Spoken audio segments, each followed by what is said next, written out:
She used to wake up every morning with the same quiet dread, not because of the world outside, but because of the one inside her head. She didn't know it yet, but the walls that trapped her weren't made of stone or circumstance. They were built from her own thoughts. This channel tells cinematic stories inspired by Napoleon Hill's timeless wisdom about the power of the mind, faith, and inner transformation. Subscribe if you believe the mind can be both your prison and your freedom. Tell us in the comments, what fear are you breaking tonight? Her name was Clara, and she had spent most of her life trying to be invisible. She wasn't shy by nature, not really. As a child, she laughed loud, spoke without thinking, and dreamed without limits. But life has a way of teaching you what it thinks you should fear. And little by little, the world convinced her to hide. It began with small things. A teacher once told her, "You're too talkative. Sit quietly." A friend mocked her for a dream she dared to share. A relative said she should be realistic. And so, she learned the art of shrinking. By her late 20s, Clara had mastered that art. She spoke softly, moved carefully, and kept her ambitions locked inside journals she never showed anyone. She lived in a modest apartment with pale curtains, a silent television, and a heart that beat too fast every time the phone rang. Her daily routine was a quiet loop. Wake up, dress neatly, go to work, smile, avoid mistakes, come home, repeat. It was predictable, safe, but suffocating. There were no disasters, but there was no life either. Each morning, she'd stand before the mirror and feel a dull ache behind her ribs. It wasn't sadness exactly. It was the strange emptiness that comes from surviving instead of living. And every night, when the city lights flickered through her window, she would lie awake replaying the same thoughts she'd had the night before. What if I fail? What if I disappoint them?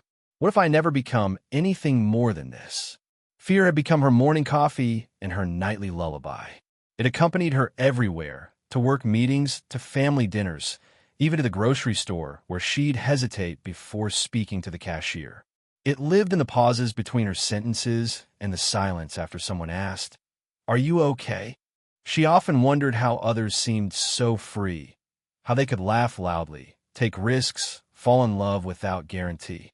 To her, courage seemed like something you were born with, not something you could build. But she was wrong, and life was about to prove it to her in the hardest way possible. One afternoon, her manager at the advertising firm where she worked called her into his office. "Clara," he said with a friendly smile, "you've been doing great work. I want you to lead the client presentation next week." The words hit her like a thunderclap. "Me?" she stammered. "Yes, you. You know the material better than anyone. You'll be fine." "Fine." The word echoed in her mind for days. Fine, fine, fine. But nothing felt fine inside her. The thought of standing in front of people made her stomach tighten and her throat close. At night, she'd rehearse in front of the mirror, only to stop halfway through, trembling. Her reflection stared back, fragile and uncertain. "Why am I like this?" she wondered. "Why does my heart race like I'm running from something when there's nothing chasing me?" The following days blurred together in a haze of anxiety. She barely ate, barely slept, replaying the upcoming moment over and over. The eyes of others, the judgment, the possibility of failing in public. She imagined humiliation so vividly that her mind believed it was real. And this was her first unconscious lesson in the power of the mind. That imagination can wound you more deeply than reality ever could. The night before the presentation, it rained heavily. Clara sat by the window, watching droplets race down the glass. The city was alive with distant horns and soft thunder, but she felt detached, as if the world moved on a screen and she was only watching. Her chest ached. Her mind was noisy. Every thought was a variation of the same fear. "I can't do this." Then something strange happened. She saw her reflection in the window, faint and ghostly. It was the same face she'd always seen, tired, serious, cautious, but in that moment, she didn't feel connected to it. It looked like a stranger's face, one who had spent years obeying her fear. She leaned closer and whispered, "What happened to you?" No answer came, but something inside her cracked. It wasn't a breakdown, it was a realization. She was not fighting the world. She was fighting herself. That night, she didn't sleep. She stayed awake reading random articles online, desperate for distraction. Somewhere in the endless scroll, she stumbled upon a quote attributed to Napoleon Hill. Fears are nothing more than a state of mind. She frowned, reading it again and again. A state of mind, not a fact, not a curse, just a state. Something the mind creates, and therefore, something it could uncreate. For the first time, her fear didn't feel like destiny. It felt like a choice, and that terrified her even more. The next morning, she arrived at the office pale and tense. She held her notes so tightly that the edges of the paper curled.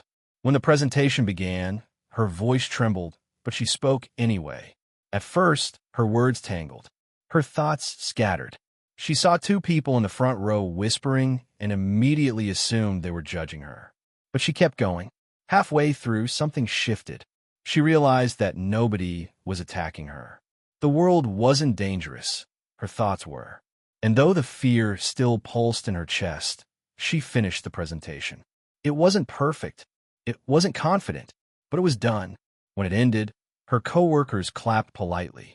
Her manager smiled, and Clara felt something she hadn't felt in years: relief. That night, walking home through the city streets, she noticed how beautiful the world looked when you stopped running from it. The same buildings she passed daily now glowed with warmth. The same air she once called heavy felt alive with scent and sound. As she crossed a bridge, she paused to watch her reflection in the dark water below. She saw the same woman, tired, cautious, but there was something new in her eyes. A question, a spark. For years, she had believed fear was a sign of weakness. But now, she wondered if fear was simply a signal, a voice trying to show her where she needed to grow. In that quiet moment, Clara realized she didn't have to be fearless to change her life. She only had to be curious enough to see what existed beyond the limits of her own mind. The days that followed felt different. Not easier, but lighter. She began to notice the language of her thoughts. How often she said, "I can't, I shouldn't, I'll fail." And each time she caught one, she replaced it with something small but powerful. "I'll try. I'm learning. I can." These were just words, but they began to alter the atmosphere inside her mind. The walls that once echoed with fear began to resonate with possibility. Still, she stumbled often. There were mornings she woke up trembling, old fears wrapping around her like fog. There were days she avoided people and then scolded herself for it. But beneath every failure was a growing awareness that she wasn't her fear. She was the one observing it. And that realization changed everything. Weeks later, her boss asked her to mentor a new intern. The old Clara would have panicked. But this time, she said yes before fear could answer for her. And when she helped the intern through his own nervous mistakes, she realized something profound. Teaching courage to someone else was the best way to reinforce it within herself. At night, she began journaling again, not about fears, but about evidence. Evidence that she was growing. Evidence that fear was losing its grip. She listed moments that once would have paralyzed her, but no longer did. She wrote, "I spoke up in a meeting today. I asked for help. I said no without guilt." Each line was a small victory, a brick laid in the foundation of her new self. The transformation was invisible to most people. Outwardly, she was still the same quiet, reserved woman. But inside her mind, a revolution was unfolding. She had finally understood the simplest truth. Fear does not disappear when you run from it. It disappears when you face it, when you stand still and realize it was never bigger than you. And slowly, she began to live again, not without fear, but beyond it. It's strange how transformation rarely happens in a straight line. You start to climb, full of hope and clarity, and just when you think you've escaped the storm, life reminds you that growth always demands a deeper test. For Clara, that test came quietly. Months had passed since the presentation that had nearly broken her. She was doing better, lighter on her feet, more deliberate with her thoughts. Each morning she'd read a few pages of Think and Grow Rich and repeat the affirmation she had written in a small, worn notebook. "I am in control of my mind. I act with courage, not with fear." I choose faith. But slowly, something inside her began to resist again. She didn't notice at first. The mind is clever. It doesn't always shout. Sometimes it whispers. It began with small compromises. She'd say yes to projects she didn't want, afraid of disappointing her boss. She'd avoid social gatherings, telling herself she was just tired. She'd scroll for hours on her phone, staring at the perfect lives of strangers and quietly comparing herself to them. Each little choice felt harmless, but together they started to form a pattern, a familiar one. The invisible walls she thought she'd destroyed began to rise again, this time with smoother edges and gentler excuses. One night, after a long day at work, she came home to find a notice slipped under her door. Her rent was increasing. It wasn't catastrophic, but something in her chest tightened. A familiar panic rose like smoke. What if I can't handle this? What if I fall behind? What if I lose everything again? She sat on the couch, staring at the paper. The apartment around her looked different now, smaller, darker, colder. It was the same space, but her mind had changed the colors of it. That was the moment she realized something essential. When fear returns, it doesn't always come with thunder. Sometimes, it arrives as doubt wearing logic's mask. She tried to meditate, to breathe, to repeat the phrases that had helped her before. But the more she tried to control her thoughts, the louder they became. Her mind, once her ally, now turned against her with cruel precision. You're not strong enough. You only got lucky before. Who are you to think you've changed? The voice of fear was no longer an echo. It had a face again, her own. Days passed like that. She functioned, worked, smiled when needed. But at night, the silence grew heavy again. The mirror no longer felt like a reflection. It felt like confrontation. One evening, she met her mother for dinner. It was meant to be pleasant, a quiet evening of soup and conversation. But her mother had always been able to see through her. You've been distant again, she said gently. Your eyes look tired. Clara tried to smile. I'm just busy. Her mother reached across the table and took her hand. You can't live your whole life fighting shadows, my dear. Fear doesn't leave because you push it away. It leaves when you stop believing the story it tells. The words hit her harder than she expected. Something deep inside her broke open. That night, after returning home, Clara sat in the dark with only the hum of the refrigerator and the ticking of the clock.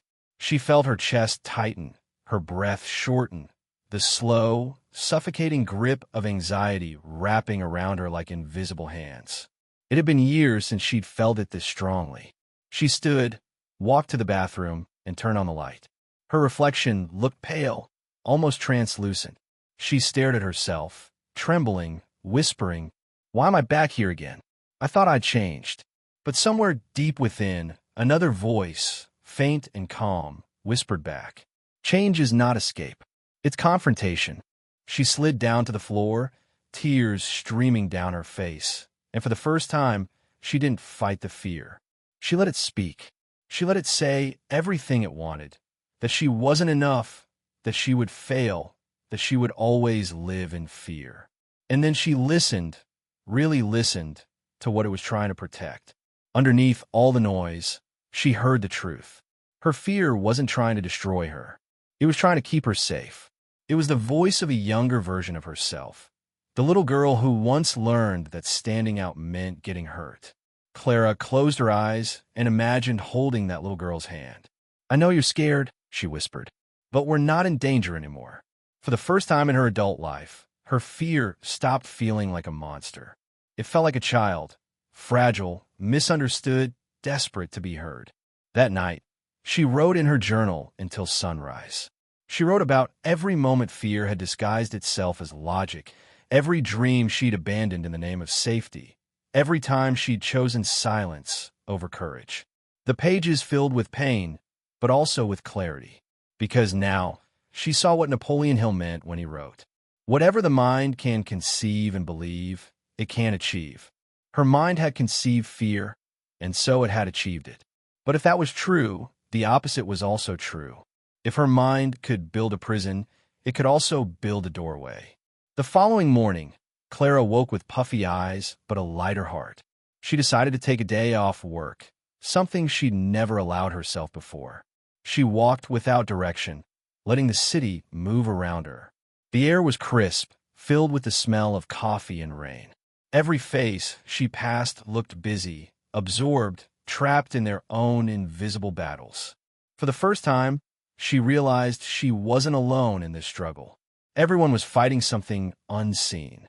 She entered a small bookshop, the same one she had passed countless times but never entered. Inside, it smelled of paper and dust and possibility. She ran her fingers across the shelves until one title caught her eye again. Think and Grow Rich. She smiled faintly. You again, she whispered. She opened it to a random page, and the line her eyes landed on felt almost divine.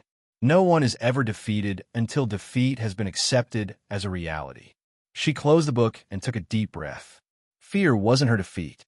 It was her teacher, the hardest one she'd ever had. That evening, she sat by her window with a book in her lap and the city lights glowing beyond the glass. This time, she didn't try to escape the silence. She welcomed it, because for the first time, she understood silence wasn't emptiness. It was space, space to choose new thoughts, space to plant new beliefs, space to build something greater than fear. And there, under the hum of a sleeping city, Clara made a quiet promise to herself. She would no longer run from fear. She would learn from it. She didn't yet know that this choice, simple, almost invisible, would mark the true beginning of her awakening. Because freedom doesn't come when fear disappears. It comes when you realize you no longer need it to define who you are. The morning after that long night felt strangely new. There was no dramatic change in the world outside.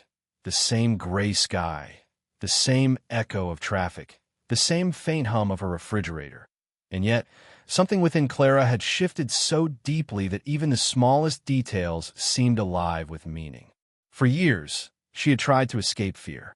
Now, she decided to study it, to watch it like a scientist watches the weather, not as an enemy, but as data. Her first experiment was simple: awareness. Each time a fearful thought appeared, instead of fighting it or trying to erase it, she would pause and ask, "What are you trying to tell me?" Most days, the answers were strange and wordless. Sometimes it was silence. Sometimes it was an image, her, as a child, standing in front of a class, trembling as others laughed. Sometimes it was a whisper reminding her that she had survived worse. The more she listened, the more she realized that fear lost its power the moment she stopped running. It wasn't courage that erased it. It was presence. She began journaling every morning, right after waking up, before the noise of the world could drown her clarity. The first few entries were scattered, uncertain. I feel heavy. I'm afraid of disappointing everyone. But soon, her tone began to change. I'm learning. I am curious. I can choose differently. She read Napoleon Hill like scripture now, not as a manual for success, but as a map of consciousness. His words about auto-suggestion fascinated her. The idea that thoughts, repeated often enough, could rewire the mind entirely. She decided to test it. Each morning she stood before her mirror, the same one that had once reflected her trembling fear, and began to speak. Not with false confidence, but with quiet intention. I am strong. I am calm. I am building the woman I was meant to be.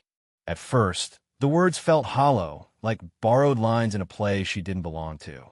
But repetition has a strange power. The human mind doesn't distinguish between reality and imagination for long. It simply obeys whatever story it hears most often. And slowly, Clara began to believe herself. It started in small ways. She noticed she no longer apologized for existing, for speaking, for taking space, for having opinions. She stopped saying sorry before every sentence, as if her voice were a burden. She walked slower, breathed deeper. She began taking small risks, speaking in meetings without rehearsing every word, making eye contact when she would have once looked away, volunteering for tasks that made her heart race. Each moment of discomfort became a tiny ceremony of courage. But courage, she learned, isn't the absence of fear. It's the decision to keep walking while fear tags along. Every night, before sleeping, she'd reflect on her day and thank herself for the smallest acts of defiance. Moments when she didn't obey the voice that said stay small. Weeks turned into months. Her environment didn't change much, but the world within her had begun to reorder itself completely. And it showed. Her coworkers noticed she spoke differently, slower, more grounded, more certain. Her boss began trusting her with larger projects, not because her skill had suddenly improved, but because her presence had. Confidence, she realized, was an act. It was alignment. When your thoughts stop contradicting your actions, your life becomes magnetic. Still, transformation was not linear. There were mornings she woke up feeling like a fraud again. Days when fear returned like an old friend knocking on her door, smiling with familiarity. But now she understood. The goal wasn't to kill fear. It was to know it and move anyway. She began studying Hill's concept of definiteness of purpose, the power of a clear goal. So one Sunday, she sat by her window with a cup of coffee, notebook open, and wrote, "My purpose is to live in conscious mastery of my thoughts, to serve others by teaching them to master theirs." She didn't know how she would do it yet, but she felt something in her soul light up as she wrote those words. That spark of direction became her new compass. From that moment, she treated every challenge as training. If a coworker criticized her, she practiced detachment. If anxiety whispered before a meeting, she practiced breathing through it instead of running. If an unexpected problem appeared, she replaced the thought, "Why me?" with "What is this teaching me?" And over time, she noticed something extraordinary. The same situations that once triggered panic now triggered reflection. The difference wasn't the world. It was her interpretation of it. This was the moment she truly grasped Hill's idea that the mind is the master power that molds and makes. The mind, she realized, is not a mirror of the world. It's a projector. It doesn't simply record reality. It creates it. And the images she chose to project determined the movie she lived inside. So she began changing the film. Each morning before work, she'd visualize the day ahead, not as a fantasy, but as preparation. She imagined herself calm, capable, smiling during meetings, handling setbacks with ease. Then she'd step in her day as if the script had already been written. It was astonishing how life began to align with those inner rehearsals. Colleagues became more cooperative. Opportunities seemed to appear in moments that used to feel hopeless. Even strangers responded differently, a subtle but undeniable shift in the energy she carried. Faith, she realized, wasn't belief in magic. It was belief in cause and effect, the cause being the thoughts you plant, and the effect being the life they grow. One evening, her boss called her unexpectedly. "Clara," he said, "I want you to represent our company at the regional conference next month. You've earned it." The old Clara would have found 100 excuses to decline, but she smiled and said, "Thank you. I'd love to." And though her heart pounded afterward, she didn't interpret it as fear anymore. She called it energy. The weeks leading up to the conference became a ritual of transformation. She practiced her speech in front of the mirror, not to eliminate her nerves, but to befriend them. She studied recordings of herself and smiled at the progress. She even wrote her fears on paper and burned them one by one in a small dish by her window. By the time she stood on that stage, something remarkable had happened. She didn't feel like she was performing. She felt like she was remembering the version of herself that had always been there, beneath the layers of doubt. As she began to speak, the audience disappeared. There was only her voice, calm, steady, genuine. She spoke about creativity, teamwork, the importance of mental clarity in decision-making. But between the lines, she was really speaking about herself, about liberation, about the quiet revolution of self-awareness. When the applause came, she didn't cry. She simply breathed. Because this wasn't victory, it was arrival. After the conference, people approached her, not to compliment her skill, but to thank her for her sincerity. "You made me think differently," one woman said. "You made me feel less afraid." That night, back in her hotel room, Clara stood before another mirror, the kind framed with soft golden light, and looked at herself without flinching. Her eyes no longer hid behind timidity. They burned with calm certainty. She whispered, "This was always you." For years, she had believed that freedom meant becoming someone new. But now, she saw that freedom meant remembering who she already was, before the world taught her fear. She returned home changed, though nothing about her external life had dramatically shifted. Same apartment, same job, same routines, but she lived them with different consciousness, as if she'd been given a new pair of eyes. She began helping colleagues who struggled with self-doubt. She shared quotes from Napoleon Hill during coffee breaks, sometimes awkwardly, sometimes passionately. To her surprise, people listened. Some even started reading the book themselves. She realized that transformation is contagious. The light you find in yourself inevitably illuminates those around you. One afternoon, her manager called her in again. "I've noticed you've become a sort of mentor around here," he said with a smile. "How would you feel about leading a short workshop for the team? Something about mindset or motivation?" Her heart raced, the old fear stirring like a shadow, stretching in the sun. But this time she smiled at it.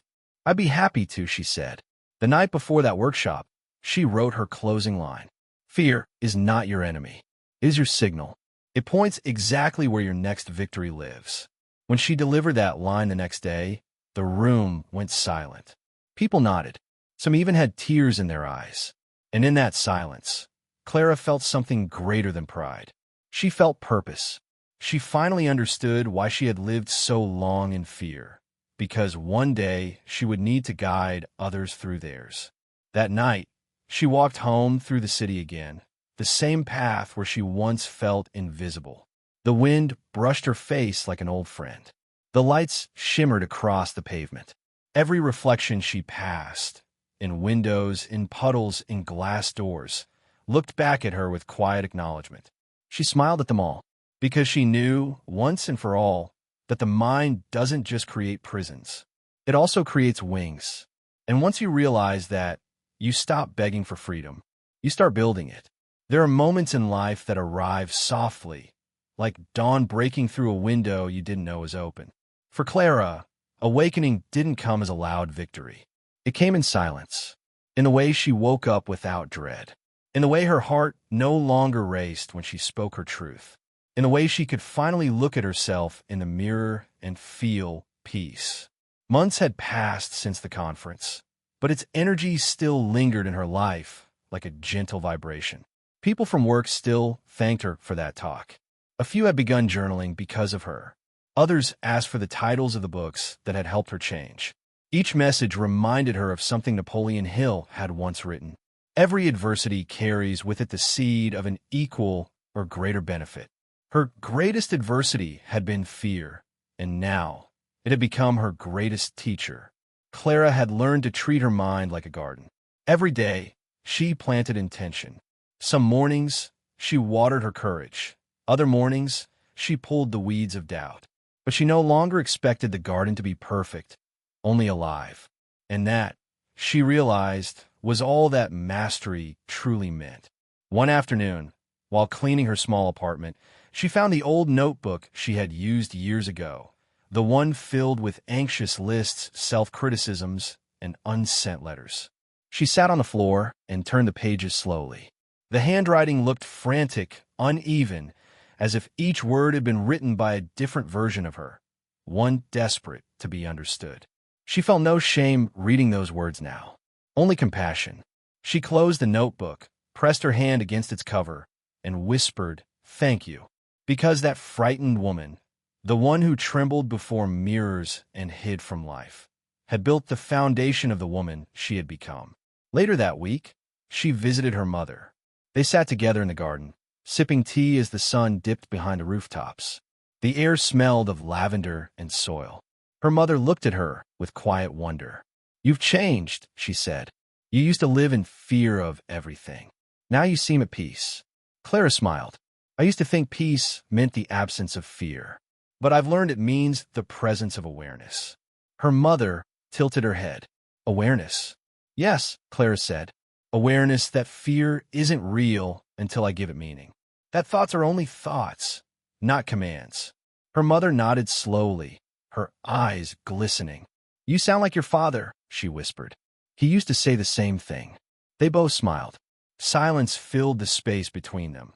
Not the old, anxious silence that used to haunt Clara, but a peaceful one. The kind of silence that feels full instead of empty. When she returned home that night, she lit a candle on her desk and opened a new notebook. The first page was blank, and for the first time, that emptiness didn't intimidate her. It felt like invitation. She began to write a letter, not to anyone else, but to herself. It began simply. "Dear Clara, you're not your fears. You're the awareness that sees them come and go. You are the space between thought and choice. You are the architect of your own freedom." As the ink dried, she felt something release inside her, as if a door that had always been half open finally swung wide. From that day on, her life became quieter but fuller. She stopped chasing intensity and started cultivating presence. She no longer needed to prove her worth. She simply lived it. When people at work complained or panicked, she listened calmly. She didn't try to fix them or preach. She simply embodied what she had learned. That peace is contagious. And soon, people began to reflect that calmness back to her. One morning, her boss approached her again. "Clara," he said, "you have a natural gift for helping people find clarity. Have you ever considered teaching?" She blinked, surprised. "Teaching? Yes. We're partnering with a community program for personal development workshops. I thought you might be interested." For a moment, the old instinct tried to rise, the voice that whispered, "You're not ready." But it was faint now, like a memory echoing from another life. She smiled. "Yes, I'd love to." And that's how Clara, the woman who once feared speaking in front of 10 people, began teaching others how to overcome the fear of their own minds. The first class was small, 8 people in a quiet community center. The chairs were mismatched, the fluorescent lights flickered, and the air smelled faintly of coffee and dust. But when she stood in front of them, she felt something profound. This was where every piece of her story had been leading. She didn't start with techniques or quotes. She began with honesty. "I used to live in fear," she said. "Not of danger, but of life itself. I was afraid of being seen, of failing, of not being enough. But what I've learned is that fear isn't a wall. It's a mirror. And what you see in it is the part of you still asking to be loved." The room went still. No one looked away. Some had tears in their eyes. Clara continued, her voice steady and warm. "The mind will always build something. If you fill it with fear, it will build a cage. But if you fill it with faith, it will build a bridge. The bridge doesn't erase the river. It just teaches you how to cross it." After the class ended, a young woman stayed behind. She looked nervous, holding her notebook tightly against her chest. "I almost didn't come tonight," she said softly. "I'm afraid all the time. But hearing you talk, I felt something shift." Clara smiled and placed a gentle hand on her shoulder. "Good," she said. "That's how freedom begins. Not with a roar, but with a small shift." When the girl left, Clara sat alone for a while, watching the empty chairs. She realized that every person who had entered that room was carrying an invisible cage, just like she once did. And in helping them unlock theirs, she had dissolved what remained of her own. That night, she walked home under a pale moon. The air was cool and clean, the city quiet. And in that stillness, she heard the simplest truth of all, the one Napoleon Hill had been whispering to humanity for generations. "You become what you think about." Clara smiled to herself, because now she knew what she wanted to become. Not a perfect person, not a fearless one, but a conscious one, aware, awake, and free. Weeks later, she visited the same bridge she had crossed years ago, the one where she'd once felt so small and invisible. She leaned against the railing, watching her reflection in the water below. The city lights shimmered across the surface, fractured and beautiful. Her reflection smiled back at her, not because everything was perfect, but because she finally understood the beauty of imperfection. She whispered into the wind, "The mind creates prisons, but it also creates freedom. And I choose freedom." She stayed there a while, breathing deeply, feeling the rhythm of life pulse through her veins. The fears that had once haunted her now seemed like distant echoes, not gone, but transformed. They had become guides, not guards. She knew fear would return, as it always does, but she also knew it no longer ruled her. Because once you see the architecture of your mind, you can never again mistake the walls for reality. In the years that followed, Clara continued teaching, writing, and speaking, not as an expert, but as a witness. Her life became a quiet testament to one truth, that freedom is not found outside us, but built within us, thought by thought, choice by choice. Sometimes she'd reread her favorite passage from Think and Grow Rich. When you're truly ready for a thing, it will make its appearance. And she would smile, because she finally understood what readiness meant. It wasn't about having no fear. It was about no longer waiting for fear to leave before you begin. Her story, like all great transformations, was never about perfection. It was about awakening.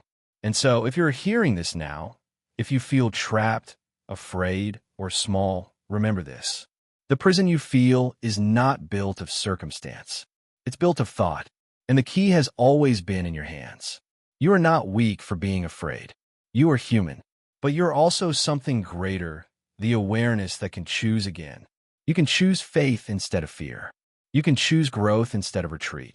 You can choose to become the master of your own mind, and therefore, of your own destiny. Clara's journey was proof of that. Yours can be too, because every moment you decide to think differently, you break another chain. And one day, you'll look back and realize there were never any walls, only doors waiting for you to open them. If this story touched your heart, share it with someone who still lives behind invisible walls, someone who needs to be reminded that freedom begins in thought. And tell me in the comments, what will you choose to think before you sleep tonight?